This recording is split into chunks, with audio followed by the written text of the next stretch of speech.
1 Corinthians 13. If I speak in the tongues of men or of angels, but do not have love, I'm only a resounding gong or a clanging cymbal.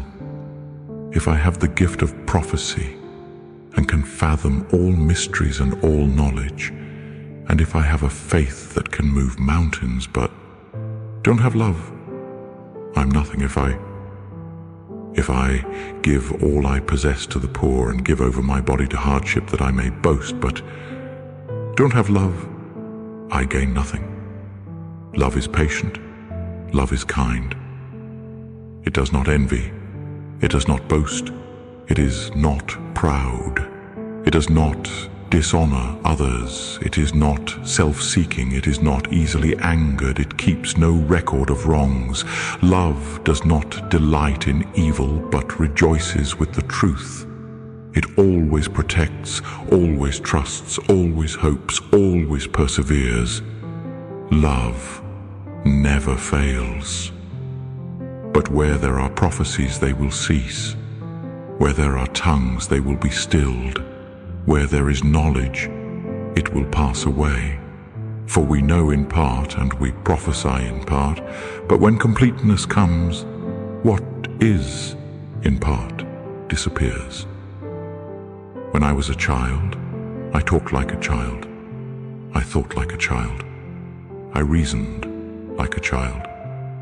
When I became a man, I put the ways of childhood behind me. For now we see only a reflection as in a mirror. Then we shall see face to face. Now I know in part, then I shall know fully, even as I am fully known. And now these three remain: faith, hope, and love. But the greatest of these is love. 2 Corinthians 4. Therefore, since through God's mercy we have this ministry, we do not lose heart. Rather, we have renounced secret and shameful ways. We do not use deception, nor do we distort the word of God.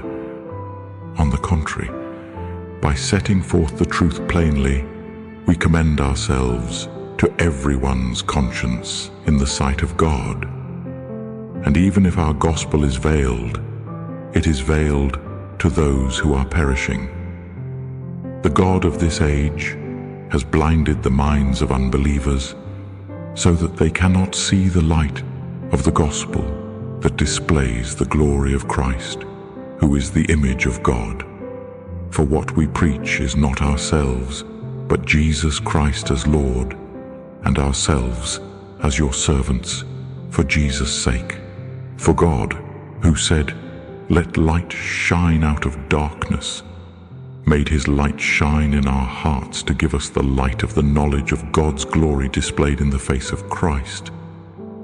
But we have this treasure in jars of clay, to show that this all-surpassing power is from God and not from us.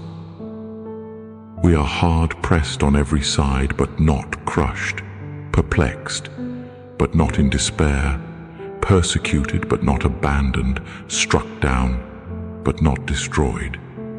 We always carry around in our body the death of Jesus, so that the life of Jesus may also be revealed in our body.